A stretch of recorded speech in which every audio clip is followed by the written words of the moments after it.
Startup Podcast PH is co-produced by Sprout Solutions, Aperon, Tuala, Simf, Maroon Studios, and Aim High. Check out our partners in the description. Welcome sa Startup Podcast PH where we interview Filipino startups to know about their stories and innovations. Andito tayo ngayon sa Binhi, TBI in West Visayas State University in Iloilo City to interview its startup incubatees. We have Paul Caldis, locally sourced coffee beans, local farmers at our core, your taste at our heart. We have its co-founder, Peter Paul Dayanan. Hello, kamusta?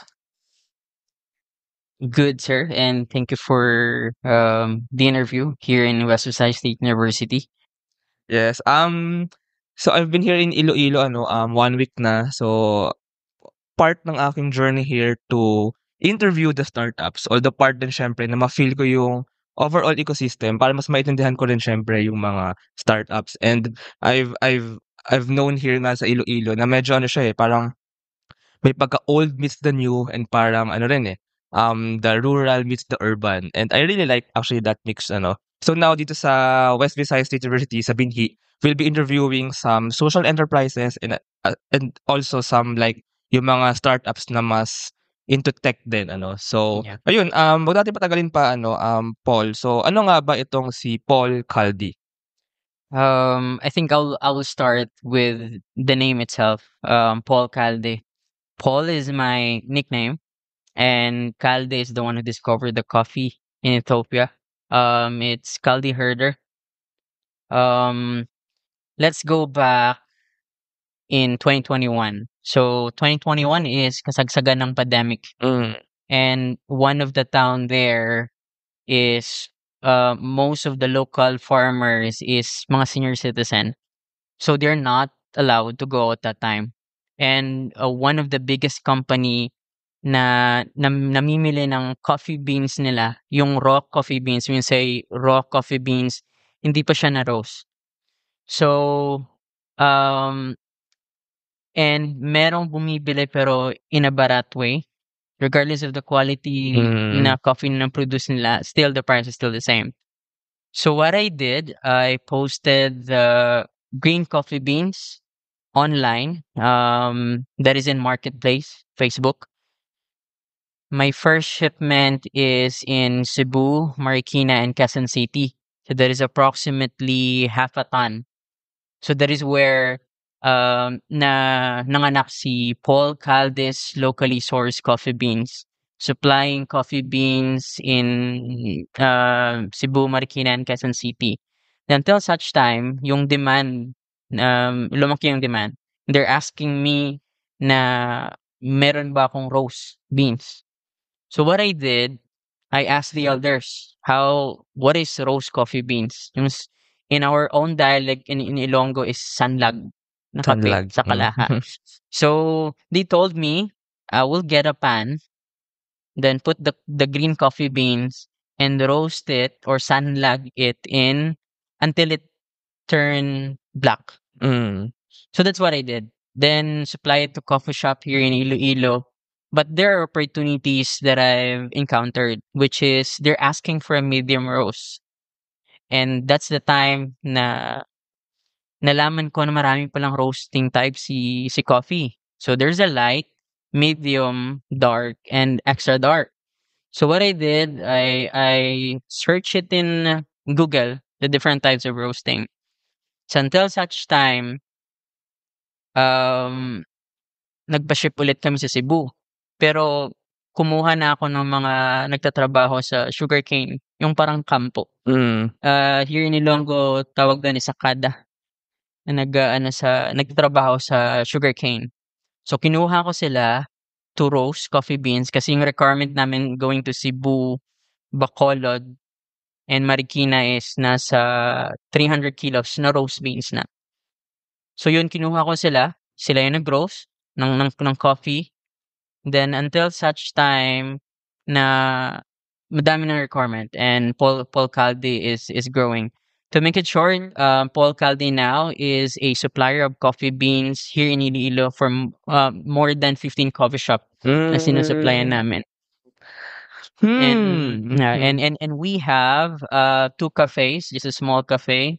here Yeah, I saw kanina is here, no? yeah. Si Binhi na cafe is siya yung nagge-generate ng profit kay company. Oh. By what we did is we support the local coffee farmer, free trainings, and we collaborate with Department of Agriculture for free seedlings ng coffee. And at the same time, we buy their product at a reasonable price. We solution their problem na regardless of the quality, binabarat yung coffee nila. Here in Paul Calde, we buy it based on the quality and also not only buying from the harvest, but we also give dividend at the end of the year. Like for example, if they sell us like 200 kilos, so we give 2% dividend for them at the end of the year because coffee is once a year lang nag-harvest. Oh, Yeah. okay, okay. And at the So, same time, we promote their name and the farm itself. ayun, grabe. Actually, that's a very good summary din. So basically, um, you're supplying locally sourced coffee beans to Yeah. coffee shops here in Iloilo. And at the same time, yung setup nung parang enterprise is more than just an enterprise. It's actually also supporting like the local farmers. Correct. I-clarify ko lang, sir, so the coffee beans is they are being planted and kumbaga dito sila sa those places you said kanina, right? Now we have Dingle, we have Anila, we have Banate, we have Pototan, pero Pototan is planting pa lang ngayon. Pero we directly source in Anilao, and also we have Igbaras. These are provinces or towns here in Iloilo. Towns. In Iloilo province. Iloilo. And you said kanina na this is parang Ethiopia. Sorry, I'm not that familiar kasi with coffee beans, no? Yeah. So, by like nanggaling sa Ethiopia, what does that mean? Based on my research and understanding then, si Caldi Herder, siya yung magpapastol. And meron siyang yung magpapastol is meron siyang mga inano na tawag dito, na animal. So may abnormalities daw nung kinain niya yung plant na yon. So nag-hyper yung mga mga animals. Caffeine. Oo.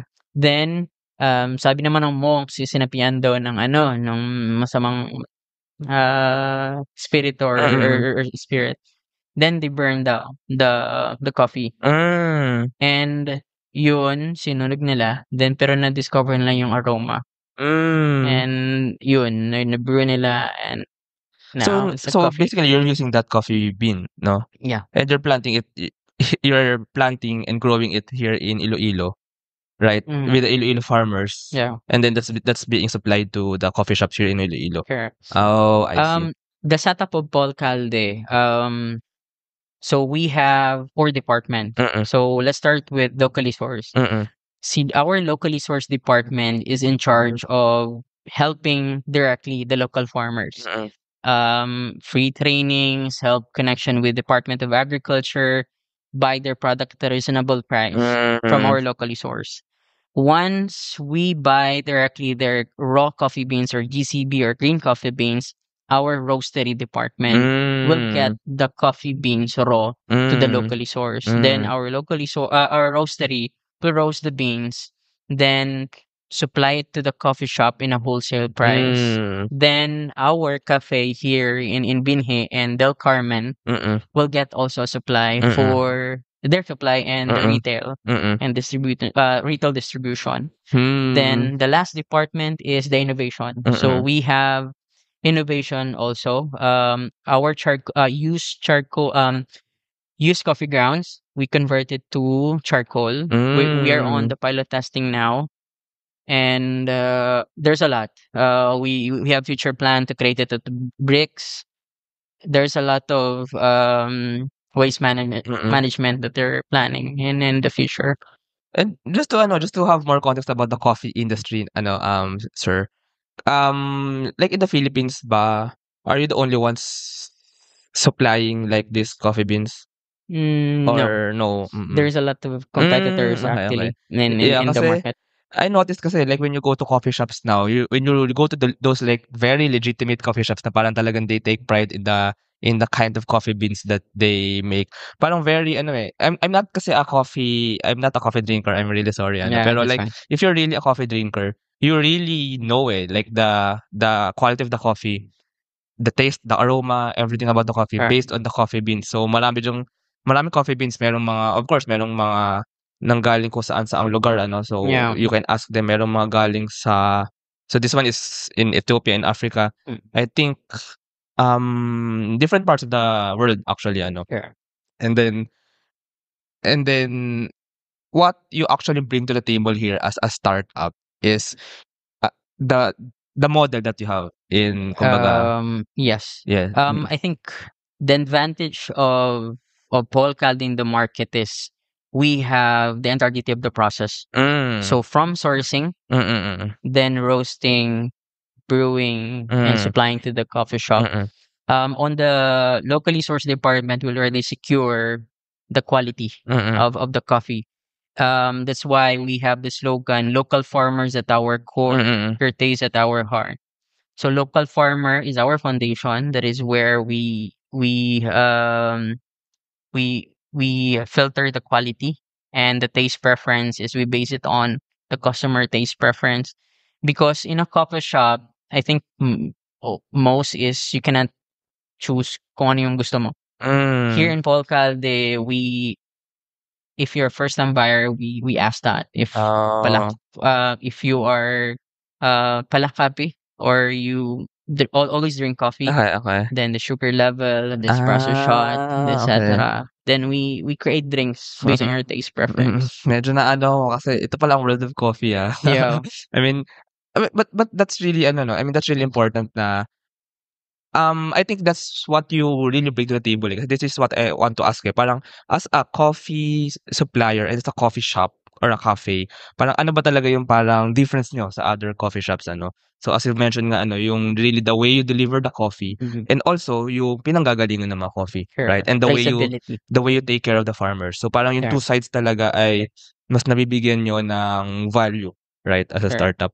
Now, so with regard to the coffee shops of Paul Caldi, so you have several coffee shops na now dito ano. Can we just to see a picture, just to get a picture, can you like meron din ba kayo difference like in terms of the ambience ng coffee shop and then how ano yung difference ng coffee shops nyo maybe sa ibang coffee shops like even with the coffee products that you have, with the coffee drinks that you have. So ano yung parang ano yung mga yun and then how especially do you distinguish?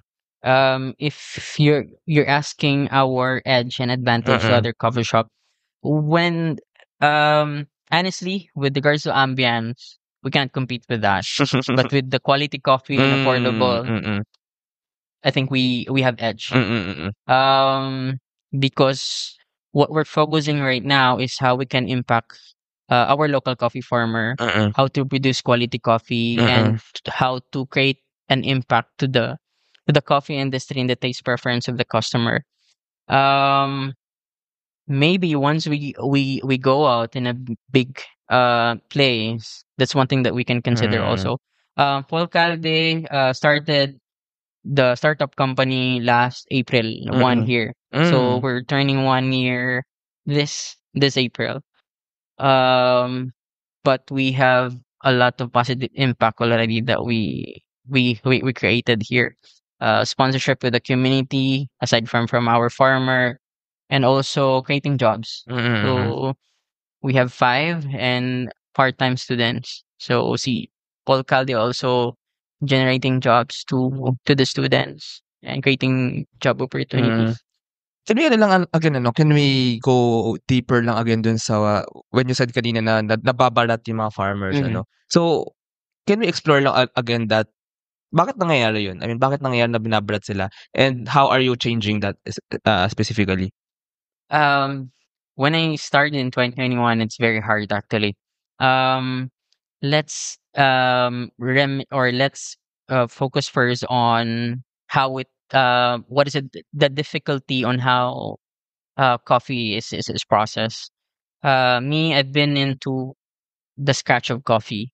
So, for example, if I have a local farm, kapag malayo, like in Igbaras, it's a 1 hour trek from the place to the farm. So it's a 1 hour. So there is a lot of work na kailangan gawin. But way back on the towns that I'm supporting, when I started Paul Calde, the process is kailangan lumakad pa ng like mga 15 to 20 minutes, good thing. Then process the coffee, pick after picking, then there are different types of processes. So let's focus on natural process. Natural process is binibilad yung coffee sa araw, like same with palay. So it took 5 to 7 days kung okay yung panahon ng init. Then after that, i-mill nila or ipagaling nila. Then after pagaling, they will sort. There's a lot of processes na kailangan gawin. Labor. Yeah, labor, correct. Pero once they sell their coffee, yun, doon na sila nababarat because dati walang bumibili ng coffee nila. So, I isa lang see. yung bumibili doon. Regardless of the quality. Like for example, if I can provide, kasi yung category ng quality ng coffee, merong commercial, merong premium, and meron yung fine. Yung fine is, sa amin, wala pang fine doon. Commercial and premium lang. So if they buy the coffee like 65 pesos per kilo yung buying ng coffee. Kung ang quality is commercial, 65 pa rin. Kung ang quality is premium, 65 pa rin. Me as a farmer, hindi na ako mag-focus ng quality kasi yung pagbili nila ng coffee is still the same eh. So why not I will push for quality? So nung nag-ano si Paul Calde, yun, meron ng categorization ng quality. Commercial, this is the price. Premium, this is the price. Okay, I see. So actually, first of all, parang kaya rin sila nababarat kasi wala pa yung parang market talaga before. So wala pang demand basically. So law of supply and demand, they have the supply pero hindi pa ganun ka-built yung demand. So mas madali silang parang it's their livelihood eh. So parang they put labor into it, they put hard work into it, and then konti lang bibili. So they will be forced to lower their price and So parang hindi nabibigyan ng justice yung trabahong binigay nila, yung paglalakad, yung lahat ng labor that they do for the quality of the coffee beans that they produce. And now actually social enterprises like you, what you did is actually you connect their supply to the demand here. Also by like marketing these coffee beans and having these coffee shops na parang yung coffee shops yun yung parang makinarya kung paano nabebenta yung mga from the raw materials to the coffee beverage to the coffee drinkers So kumbaga kay Paul Calde yung naglagay ng makinarya in what I see para dumalo yung pera sa mga coffee drinkers papunta dun sa mga coffee bean producers, right? Tama ba yung parang ganun setup? From the farmer, our roastery, and supplying to the coffee shop, and affordable coffee. Kasi si coffee shop din, kapag mahal yung benta mo ng coffee, coffee beans, ipapatong din nila sa customer.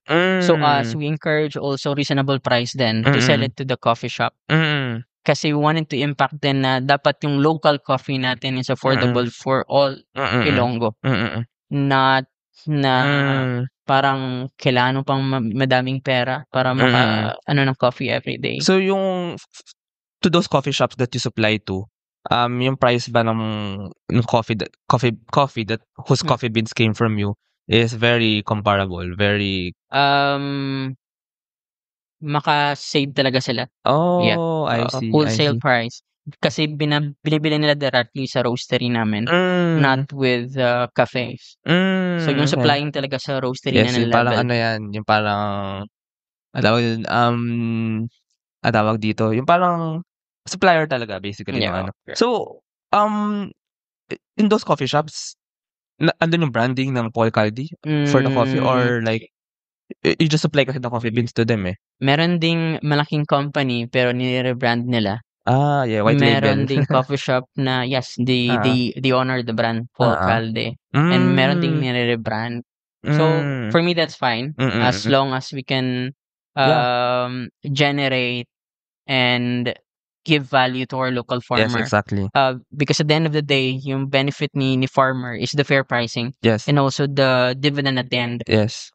So that's where aiming. Yes, that's completely fine kasi yun nga kumbaga yung sinabi ko model kanina, kaya yung makinarya, ang role nyo as a startup really is to produce the demand or really connect the demand. So, no matter if it's really the Paul Calde brand or like as a white label nga ang dulo naman yan is yung pera ay dumadaloy papunta dun sa mga farmers. By the way, yung roastery, so that's completely Paul Calde's. You really have the roastery, Actually, there is not a huge roastery like compared to other na merong mga machine. Kasi si Paul Calde or me, nag-start ako sa pan.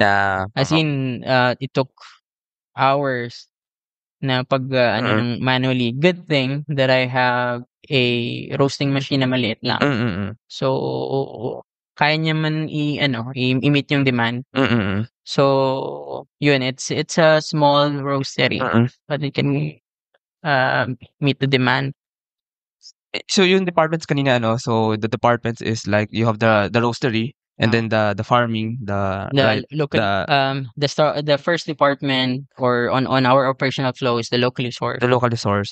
Charge of buying green coffee beans. And then the roastery. Roastery siya yung bumibili ng green coffee beans sa locally sourced. Ni-roast niya. Then sell it to the coffee shop and sell it to Binhi and Del Carmen namin branch. And then the third department is like yung coffee shop. The shops, the coffee shops. Sell, retail, and also yun yung pinaka yung promotion namin doon is to provide affordable coffee. Kasi eto rin, kasi si Paul Calde, for me, this is very personal because I started with locally sourced, roasting.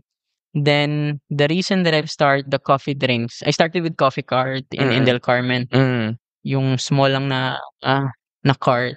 Kasi yung reason nun is maraming nag-pop up na mga mura na coffee pero nawala yung essence ng coffee. Honestly, they're more on syrup. So what I did, sabi ko, ako rin yung nagsusupply, why not? I will create a drink then. So yun, nag-start ako ng Coffee Cart and napamahal din sa tao. Then I created an opportunity here. And this, I'm alumni also in West Visayas State University. And this is the first time that I discovered na meron palang facility for startup. So what I did, I grabbed the opportunity to apply. I met Sir Joel, then Sir Mark Piraman.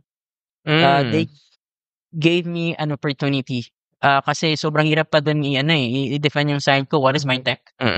But yun lang siguro. I'm thankful then na someone opened an opportunity for me to really showcase the passion that I have. Sometimes, and dito ko rin na-learn na it's not all about tech. Yeah, actually for me, for me lang din on that end, startups not all have to be tech really, have to be tech related.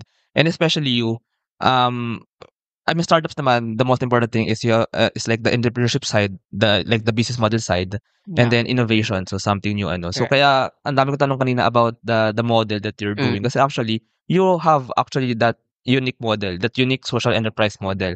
So hindi man siya, so it may be sort of traditional kasi coffee shops madami ng ganyan and let's say yung coffee beans nyo, so marami rin ganyan, pero like how you put the farmers really at the core, given the model that you have, and like yung machinery, kumbaga, yung system that you built, that's actually the innovation that you're creating here. That's actually the problem actually. Yeah. So what's the problem nga ba? The problem yun yung pricing is not fair, yung pagbibili. Kasi if you will think of the meaning of startup, it's i-solve yung market gap and yung mga problem. So I think Paul Calde bridged the gap between the farmers. Yung pag-buy ng coffee beans na reasonable and also helping them or the entire process of coffee. Yeah, the problem that you're solving really is like giving more income or value to the farmers, to these coffee bean farmers. And your solution, actually, your bridge to that gap is the social enterprise model actually that you created. especially yung dividends nga ano na actually Correct. that's kind of unique. That's very unique actually na really part ang farmers. Para din siyang cooperative style na somehow more kumbaga there's something more kasi the farmers will basically get more money then if Paul Caldi as a company earns more, right? Correct. Kasi si coffee is once a year lang nag-harvest. So after harvest, we buy their product, and after that, if that farmer is only focusing on the coffee beans itself, wala na siyang alternative income na. Yeah, Because at the end of the day, the foundation of the coffee industry is our local farmer. So we need to take care of our foundation. Okay, yeah. Walang may naiinom ngayon na magandang quality if the local farmers hindi inalagaan din and guide them to produce quality coffee. Yeah, that's actually very good na I mean, with what you said na yun nga seasonal ang harvest, not just coffee naman like even for example, mango sa Guimaras, 'di ba? Yeah, Or correct. any other fruit, any other vegetable, any other plant. So that model can actually kind of remedy that of course may mga problems diyan. I mean, may mga conflicts diyan sa supply chain, sa logistics, pero I think that's a very good start. That's a very good beginning of a model na pwedeng tignan ng ating mga agri-startups diyan Yeah. Ayun. You mentioned na kanina yung parang story on how kung paano napunta si Paul Caldi sa binhi pero Yeah.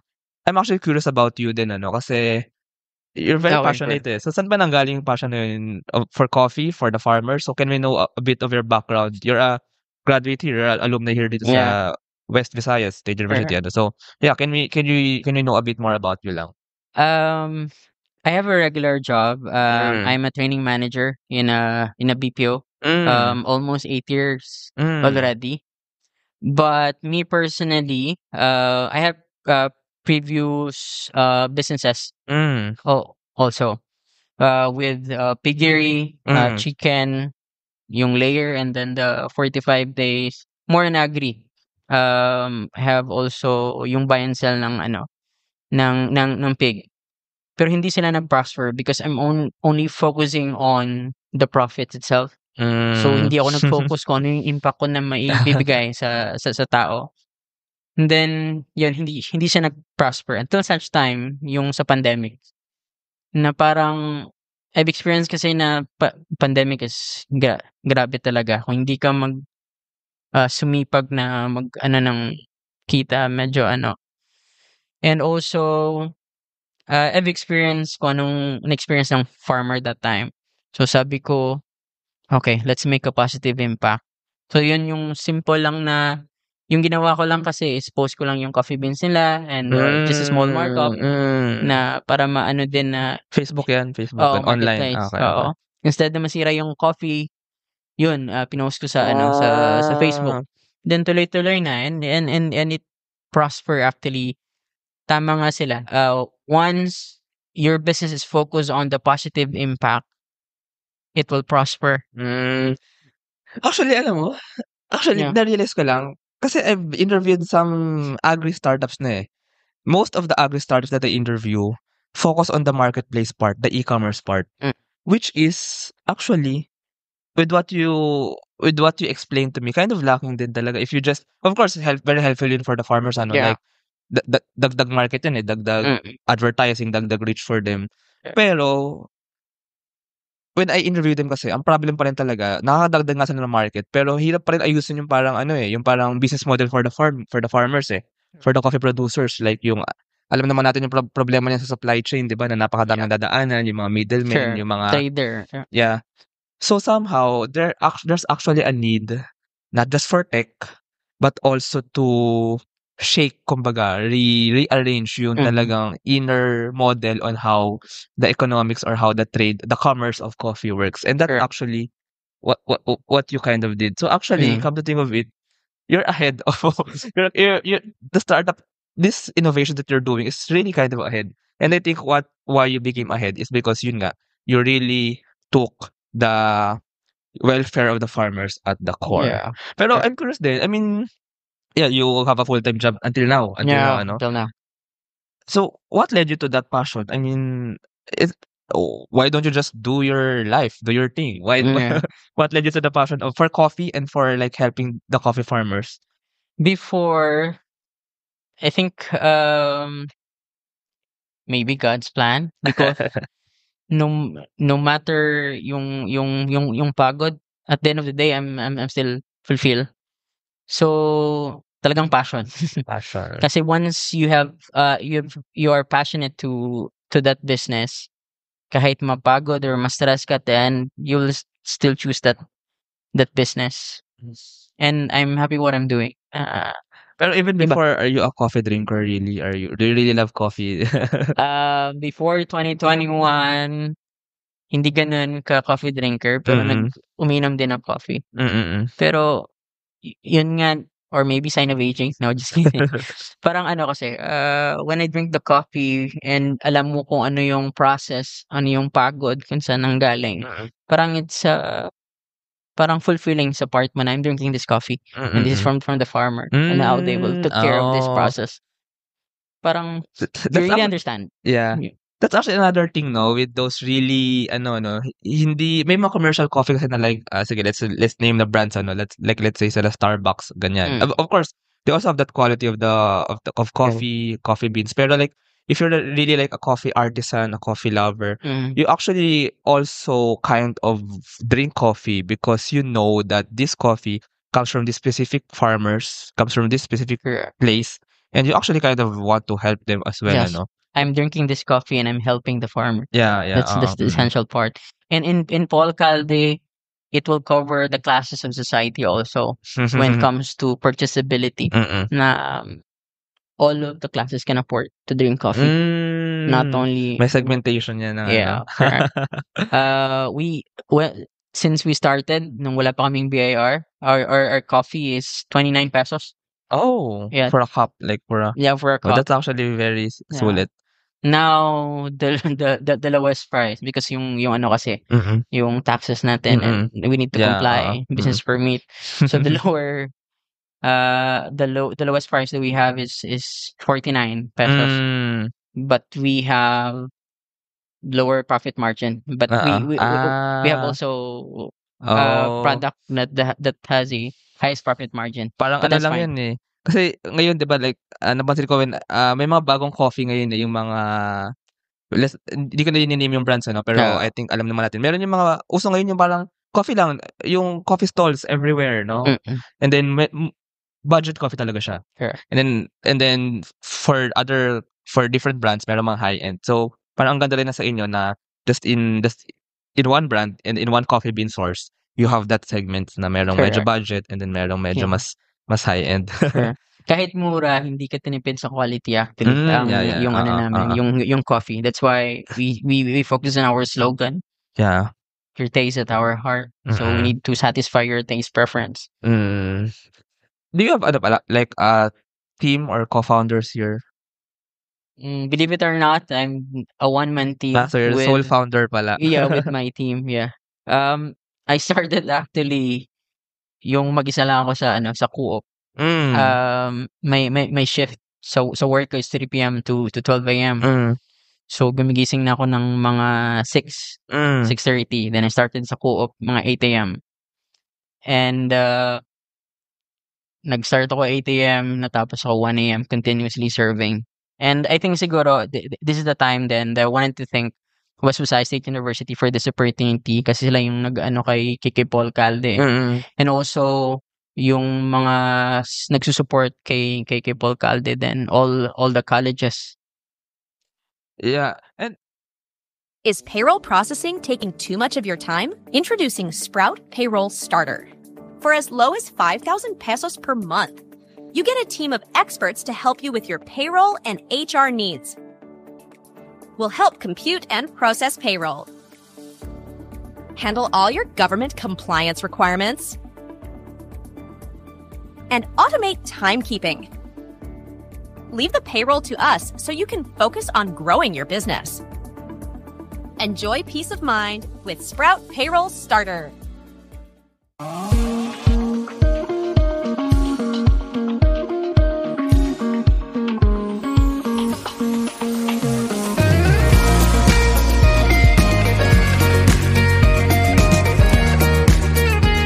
Trust the digital future. with Twala. Secure and tamper-proof digital signature. Electronic notarization service. And custom AI agents for intelligent document workflows. Visit twala.io to learn more. In today's digital world, your organization needs more than just technology. It needs a strategic partner. At Symph, we build web and mobile apps that drive innovation for startups, enterprises, and organizations worldwide. Visit symph.co today. Kasi one of the like questions that I get from the listeners ng podcast is they really want to see yung parang on the ground journey, especially like for example, kasi when you did this, of course, wala ka pang registration, wala ka Yeah. pang incubator, you really just want to try. And that's like the life cycle of a startup naman eh. Kasi you're parang still Sobrang hirap. validating eh. Validating still eh, diba? Mm. Before you do registration, before you go into the network, you try first. You try if There's a lot of trial and error and So like chances. on a timeline, in a timeline, so like gaano katagal have you been experimenting muna with like or like yung really connecting with the coffee farmers and before you parang really turn this into a full-fledged business and when you came here sa Binhi? Okay. I think siguro God's plan din. Kasi in 2021, parang minold niya ako to focus on the local farmer. Our focus on the local farmer, what are the needs, what are the things that we need, or let me realize what are the needs of the local farmer. Then at the same time, that's why kinategorize ko in each department. Kasi each department has its own story. Locally sourced, focus sa farmer, roastery, yun yung pag-explore ko ng roasting. Then yung sa coffee shop, dun yung explore ko sa mga R&D, mga flavor, etc. Then yung sa innovation na we because yung waste namin sa used grounds, we need to eliminate the one also to convert it to sustainable. Which is tama naman. Ang ganda nga ng department na yun eh. As in the story parang God's plan din na okay, this is your plan. Yung parang no matter how hard it is, once it's destined and planned to you by God, I think worth it siya. And when I started here in Binhi, there's a lot of opportunity actually. We have opportunity on the inventory, how to automate our business, registration, or packaging, and we have we wanted to solve that problem by creating another startup. So yung packaging namin na problema because malaki yung expenses namin sa packaging eh. So I created another startup in Central Philippine University. It's a packaging innovation. Connect with the packaging engineering because they have a lot of expert in packaging. So that startup is focused on the packaging naman. That focus and help the small businesses na maka-afford ng mga packaging. Kasi yung cost namin per cup is 8 pesos to 9 pesos. Yung sa naman, yung sa automation, I have another tech company here that provide free seminar on how to automate their business, point of sale system, and the property management system. So you mean like sa coffee shop, no? Nag-integrate ka na vertically backward in all those aspects. Packaging, you also do that? Packaging, nag-start ako ng startup company sa CPU. I pitch my company how I can, if we will go back to the meaning of startup, market gap and to solve a problem. So here, I think in Iloilo, what I observe, walang local na packaging dito. And most of is siniship sa Manila. So mas makasave if meron ditong packaging na nag-provide. Focus on the small kasi sobrang hirap to start a business na wala kang may katulong and walang nag-support na malasan your expenses mo. And also sa analytics din, kasi si point of sale system, if you automate your business, it can help you analyze your business, like forecasting inventory, when I need to purchase, what is the buffer, what is the in this week, ilan yung consume ko na inventory and inventory requirement ko for next week. Wow, so unti-unti na nako-complete yung supply chain, kumbaga lahat ng bagay needed for Paul Calde Coffee. By the way, on the right now, so parang complete na rin yung farmers, ano yung parang locally sourced, no? But right now ba, are you still like avid or like more and more marketing, more and more selling ng Paul Caldi coffee? So, kamusta naman yung parang experience on increasing pa the demand for the coffee? Increasing the demand, ito din, I think the effective na marketing strategy that I have here when I started Paul Calde is yung meron akong DSLR camera. Once they High-end. purchase a coffee, take picture and tag them, So then I think the advantage of Paul Calde is the word of mouth. Siguro, yun. and you're keen din on like the community. Community, Like, yes, yeah, sponsorship of the organization here in West Visayas State University, like that create positive impact in the community. We gave sponsorship. Most of the profit actually napupunta sa mga sponsorship dito. Sponsors for Like for sponsoring. example, if there is the organization of the College of Medicine, the College of Nursing, the College of And Arts you and sponsor Sciences, coffee as well to them. monetary. Oh. Because they also helping communities eh. Oh, So bait through naman. Paul Calde, we create positive impact. We supporting them on mga community outreach nila. Oh, I see. Wow. Parang maliit na lang napunta kay Paul Calde. Oo Pero nga eh.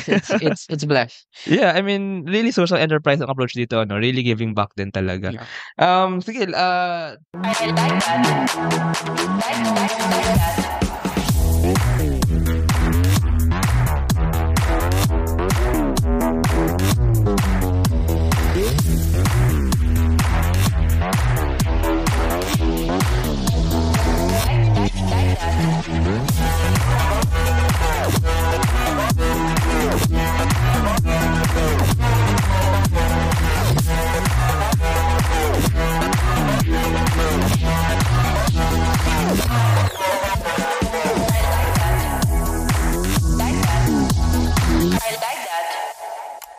Introducing Aim High. Smarter construction management starts here.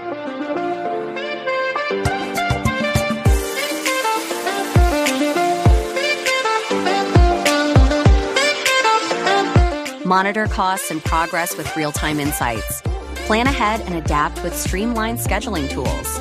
Make data-driven decisions to avoid costly delays. Increase efficiency and profit with Aim High. To wrap up this conversation, Paul, so ano nga ba ang vision ni Paul Calde really? Like maybe in 5 or 10 years, how do you see really na maybe mainstream coffee na talaga ang Paul Calde, lahat you supply to maybe almost all or majority of coffee shops here, or like you have many more of your own coffee shops here, or maybe and on the farmer side, so dadami pa ba ang mga Paul Calde coffee bean farmers dito sa Iloilo or maybe even outside? So what do you think? I will going to go back on our slogan, local farmers at our core. 5 years from now, Paul Calde is the house of local coffee, not in Iloilo, but also in the Philippines. Not only in the Philippines, but outside also.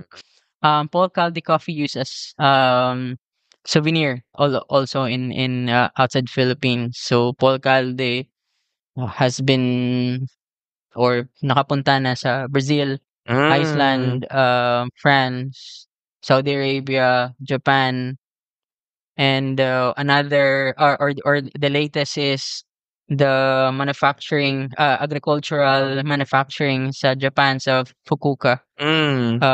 They bought 63 packs of coffee just to consume on their company, and also seeing the lives of the local farmer improvement. Because I think wala pa akong may nakita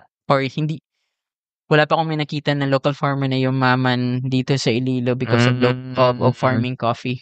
So maybe that's one thing that I'm going to focus. Because Paul Calde started with one town eh. Now we have progressive towns na. Okay. Oh, and you really go to those towns, ano? You really, Yeah. What's the most challenging thing pala in all of this journey? Yung pagod. And then pagod, and yung pag-help sa kanila hindi naman nakakapagod eh. Nakakapagod pero at the same time fulfilling din. Oo.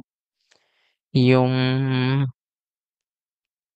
you're technically yourself. You're yung physically, emotionally, and So do mentally. you plan to have like maybe co-founders or like teammates to help you then? Hindi ako naghahanap. Mas better na kusang lumapit na may para match passion. talaga. Yes, Oo. true. Kasi I've tried to hire manager. I tried to hire yung mga ganito, ganyan. At the end of the day, hindi pa siguro para yun kay Paul Calde. Yeah, true. It will be a natural progression din kasi matching din talaga ng passion and ng personality ng despite those challenges, last question lang, Paul, what keeps you driven? What keeps you motivated really like to do all of this? Kasi this is kind of a noble thing din to do. Like, yun nga, yung mga pera na pupunta kay Paul Calde, you use it for sponsorships. Sure. So parang, what really keeps you driven in doing all of this, in doing the startup, in continuing this kind of model na talaga natutulungan yung farmers and giving back then to the community? I think the feeling and happiness na you're helping and you're creating positive impact.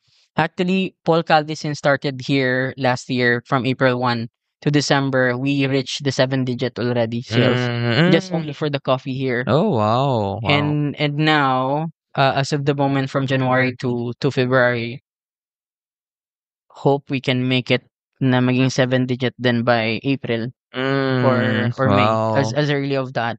Pero most of that goes to giving back. Yung profit namin is most of giving back to the community talaga. Hindi ko alam kung yung iba nagsabi na puro na lang bigay. Sabi ko, okay lang naman kasi the feeling kasi is different eh. Like that I'm used to focusing on the profit na dapat marami akong pera, dami akong makita. Like here, parang feel ko I'm a millionaire already by creating positive impact in the community. Yeah, tsaka kumbaga first of all, it's your choice din naman talaga. And really, I mean, for me, that's really what we are here for, to create value and to help, And actually, tuwang-tawa ako sa mga Ilonggo entrepreneurs. It's kind of fresh, really. Very fresh yung perspective ng mga, so far in those I interviewed. And I think Iloilo is grabe sa entrepreneurship. I mean, Ilonggo entrepreneurs are one of a kind. Ayun, thank you so much, Paul, for this very wonderful conversation. Actually, thank you also, sir, for coming here in Iloilo from Manila. Of course, and nakaka-inspire actually what you do, and I hope with this podcast, mas matulungan pa natin magkaroon ng demand, ng reach ang Paul Calde Coffee para mas matulungan din ang mga coffee farmers. If our listeners want to know more about Paul Calde, maybe merong coffee shop sa Manila na gusto ng supplier ng coffee beans ninyo, baka, hopefully. So, how can they know more about you? Or baka may gusto lang mag-try ng coffee ninyo. So, how can they know more about Paul Calde? Maybe you can lead them to the social media or website. Yeah. They can reach us on Facebook, Paul Calde. They can message us. And that's so just search na lang din sa Facebook and I'll put those links in the description. And ayun, thank you so much. Thank you so much. Thank you, sir. Thank you. My pleasure. Thank you. And thank you sa mga nakinig. I think naka 500 plus views din tayo. So, salamat sa mga nakinig. Thank you.